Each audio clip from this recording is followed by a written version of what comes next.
Bonjour à tous et bienvenue à Catch Club. Alors pour info, ce matin j'ai enregistré le premier épisode du podcast Catch Club. Donc c'est un podcast un petit peu comme une émission radio que je vais essayer de faire chaque semaine et où on va revenir sur les événements marquants de la semaine avec mon pote Yann de la chaîne Wrestling Clinic. Donc le but en fait c'est de revenir en détail principalement sur Raw, SmackDown, les pay-per-view et tout ce qui se passe de majeur dans le monde du catch. Là par exemple le premier épisode dure environ 1h45 et je vais vous poster ça samedi soir sur la chaîne. Et donc comme je vous l'ai dit c'est le podcast Catch Club, donc ça s'écoute un petit peu comme une émission de radio, mais au cas où pour ceux qui aiment malgré tout avoir l'image, on s'est quand même filmé pendant qu'on l'enregistrait. Donc rendez-vous samedi soir pour toutes les personnes qui souhaitent avoir une émission de catch à écouter durant le week-end. Allez, c'est parti pour les résultats de NXT du 23 janvier 2019. Alors le show commence avec une caméra qui nous montre Ricochet en train d'arriver à l'arène et qui a l'air vraiment concentré et sérieux. Ensuite on enchaîne avec l'arrivée de Velvet in Dream. Ça faisait quelques semaines qu'on n'avait pas vu Velvet in Dream, donc ça fait plaisir. Et pour ceux qui l'ont raté, en fait Dream a tweeté cette semaine qu'il n'apparaîtra plus à NXT pendant quelques temps, le temps de renégocier son contrat en fait, car il sait ce qu'il vaut et il juge qu'il est temps de renégocier avec la WWE. Donc normalement tout ça fait partie des storylines. Et donc Velvet in Dream fait une promo pour dire qu'il a un nouvel objectif, le championnat nord-américain. À ce moment-là, il se fait interrompre par Bobby Fish et Adam Cole des Undisputed Era. Et donc Adam Cole annonce que 2019 va être l'année des Undisputed Era et qu'ils auront tous de l'or autour de leur taille. Il dit que certes, pour le moment, lui et Bobby Fish n'ont pas de ceinture, mais ça va changer. Et ensuite, Bobby Fish conclut la promo en disant que voilà, maintenant on est dans la Undisputed Era, c'est leur période, c'est leur ère. Et donc Dream intervient pour dire qu'il va contredire ce que vient de dire Bobby Fish si c'est ok avec Adam Cole. Donc en fait il sous-entend un petit peu que Bobby Fish est le chien-chien ou le laquais de Adam Cole. Forcément ça énerve Bobby Fish qui court vers le ring pour attaquer Velvet in Dream. Mais au final Velvet in Dream a réussi à sortir du ring et éviter les deux membres de Undisputed Era. Ensuite on a eu droit à une petite vignette pour promouvoir le match entre Shayna Baszler et Bianca Belair lors du prochain NXT TakeOver. D'ailleurs durant toute la soirée en fait on a eu pas mal de promos pour mettre en avant le prochain TakeOver. Très bonne vignette de la part des deux catcheuses et donc forcément Shayna Baszler qui précise encore une fois que de son côté elle a Jessamyn Duke et Marina Shafir. Donc forcément je pense qu'on va voir ces deux catcheuses intervenir d'une manière ou d'une autre durant NXT TakeOver. Ensuite le commentateur Mauro Ranallo précise qu'on aura le droit à un match entre Matt Riddle et Keisha Sono lors de NXT TakeOver Phoenix. On enchaîne avec le premier match de la soirée, donc un match par équipe entre Oney Lorcan et Danny Burch contre Fabian Aichner et Marcel Barthel. Donc franchement là on avait 4 lutteurs en fait un petit peu similaires dans le sens où ils aiment se taper, ils aiment se frapper, ils aiment que ça soit stiff et à côté de ça c'est vraiment des lutteurs, c'est des catcheurs et c'est vraiment des athlètes. Donc honnêtement c'est parti dans tous les sens durant le match en fait, ça claquait et à côté de ça t'avais des gros spots, t'avais même un petit peu de voltige. Donc très bon match par équipe j'ai trouvé personnellement, c'était assez rapide, ça a duré 5 minutes mais c'était rempli d'action. Et à la fin en fait Marcel Barthel et Fabian Aichner étaient légèrement en train de dominer mais ils se sont fait surprendre avec un roll-up de Oney Lorcan sur Fabian Aichner. Donc vainqueur un petit peu surprise, Oney Lorcan et Danny Burch. Honnêtement j'apprécie beaucoup ces 4 catcheurs. Pour le moment en fait le seul problème c'est qu'il n'y a pas vraiment encore de personnalité ni de personnage. Si tu mets par exemple côte à côte Lorcan, Burch et Aichner, qu'est-ce qui les différencie vraiment? Tout ça va s'installer en fait au fil des matchs. Maintenant ce que je trouve un petit peu dommage et compliqué, c'est qu'on essaye en fait déjà de lancer une équipe comme Aichner et Barthel, alors que justement on n'a pas encore terminé ni même vraiment commencé de construire Danny Burch ni Oney Lorcan pour le moment je trouve. Donc j'ai peur qu'il y ait des lutteurs qui se perdent en fait parmi tous ces nouveaux lutteurs qui arrivent sans arrêt. En tout cas honnêtement je pense que c'était mon match préféré de la soirée, parce qu'il y avait vraiment beaucoup d'action en 5 minutes, j'ai limite été surpris. Ensuite encore une fois on a le droit à une vignette, cette fois-ci entre Aleister Black et Tommaso Ciampa, pour hyper le match pour le titre NXT lors du prochain TakeOver. Donc ensuite le second match de la soirée c'est un match par équipe féminin entre Io Shirai et Kairi Sane contre Rebel et Ember Nova, deux ex-lutteuses de la TNA ou Impact Wrestling. D'ailleurs je vous en parlerai demain dans les pronos de la WWE, mais on a eu 2 très gros départs du côté de Impact hier, 2 personnes qui devraient rejoindre la WWE prochainement. Et donc là logiquement le but du match c'était de mettre en avant Sane et Shirai, et donc elles ont remporté la victoire en un peu moins de 3 minutes avec une très belle séquence de fin, dont une descente du coude suivi d'un moonsault. Donc vainqueur Kairi Sane et Io Shirai. Et après le match en fait justement on retrouve les 2 catcheuses en coulisses, et à ce moment là en fait Jessamyn Duke et Marina Shafir viennent les confronter. Et en gros le duo heel se moque un petit peu d'elles en leur disant profitez bien, En gros, bientôt on va s'occuper de vous quoi. On enchaîne avec le troisième match de la soirée, donc c'est Velvet in Dream contre Bobby Fish accompagné par Adam Cole. Donc forcément par rapport au segment qu'on a eu lors du début du show. Et donc forcément durant le match plusieurs fois Adam Cole a essayé d'intervenir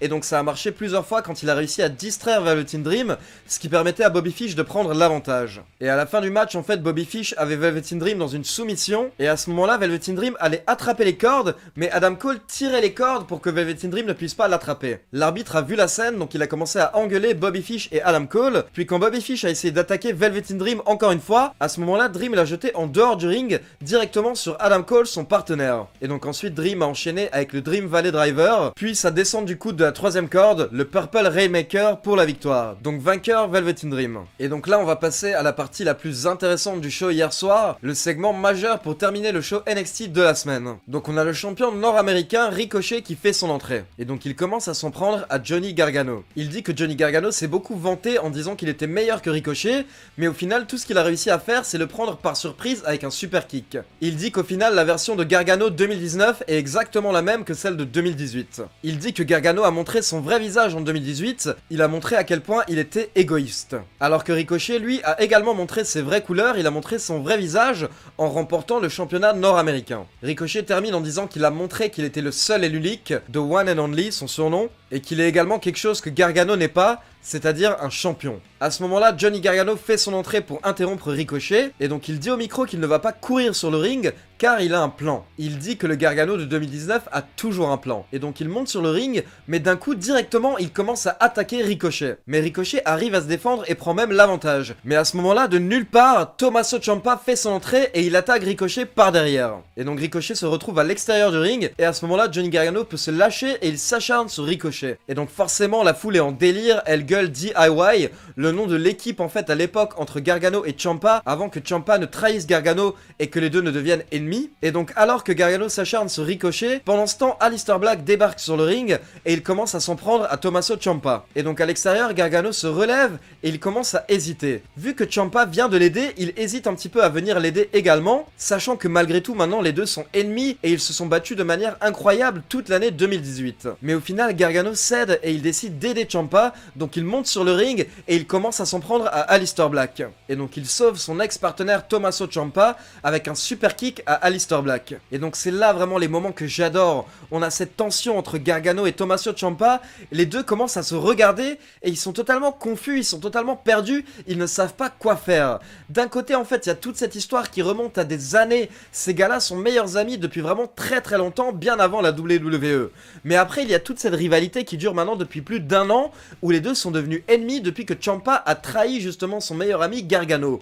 Et donc là t'as les deux qui de nouveau veulent d'un côté se réunir et s'aider, mais de l'autre côté en fait ils oublient pas la haine qu'ils ont l'un pour l'autre. Donc ça je veux dire c'est de la construction, c'est de la psychologie, c'est du génie, c'est des storylines qui ont été construites sur plus d'1 an, donc forcément c'est tellement génial et tu le ressens quand tu regardes NXT. Et donc les deux continuent à se fixer, puis Ciampa décide de retourner sur Aleister Black et il commence à frapper Aleister Black. Pendant ce temps Ricochet essaye de monter sur le ring et du coup Gargano se jette sur lui et commence à le frapper. Et donc Gargano porte un slingshot DDT à Ricochet et pendant ce temps Ciampa porte le Project Ciampa à Aleister Black. Donc vraiment quoi, t'as l'impression de voir DIY dans le ring. Et encore une fois justement t'as toute la foule qui gueule DIY, DIY. À ce moment là Ciampa et Gargano sortent du ring. Encore une fois les deux sont confus, la situation est tendue et en fait les deux remontent petit à petit la rampe d'entrée jusqu'à l'écran principal et à ce moment là ils continuent de se fixer pendant quelques secondes, puis au bout d'un moment en fait Tommaso Ciampa sort sa main et il allait proposer une poignée de main à Johnny Gargano. Mais à ce moment là en fait la femme de Gargano, Candice LeRae, intervient et elle commence à engueuler son mari en lui disant arrête, qu'est-ce que tu fais?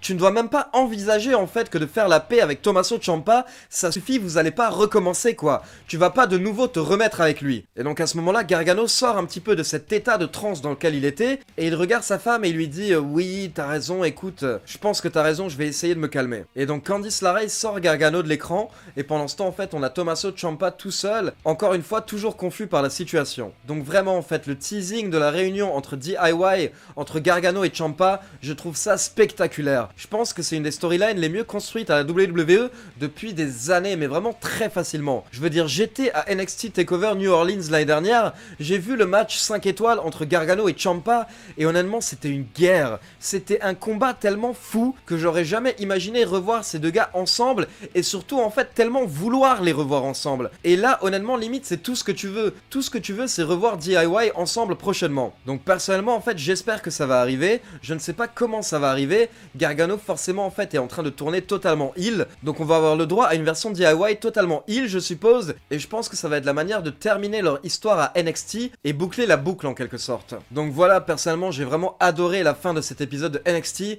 N'hésitez pas à me dire ce que vous en avez pensé dans les commentaires. Et j'ai vraiment hâte d'être un samedi soir pour NXT TakeOver. Donc pour info d'ailleurs par rapport à NXT TakeOver, je sortirai les pronos samedi et la review dimanche. Donc ce sera vraiment un week-end NXT TakeOver et Royal Rumble évidemment. Et à côté de ça pour info, comme j'en avais parlé dans une autre vidéo, donc je vais essayer de faire mon premier live pour l'anniversaire de la chaîne dimanche. Donc dimanche Catch Club va avoir 1 an et j'aimerais bien pouvoir fêter ça en live avec vous. Donc je vais faire un test d'abord, soit ce soir, soit demain. Donc ne soyez pas étonnés si vous recevez une notification par rapport à un live. En fait ce sera sûrement un test de ma part. Et si le test marche bien, à ce moment là je vous ferai un live pour le Royal Rumble et également pour l'anniversaire de la chaîne dimanche soir vers 20h. Comme d'habitude, n'oubliez pas de liker la vidéo pour soutenir la chaîne. On se retrouve demain pour les pronostics du Royal Rumble. Ciao tout le monde!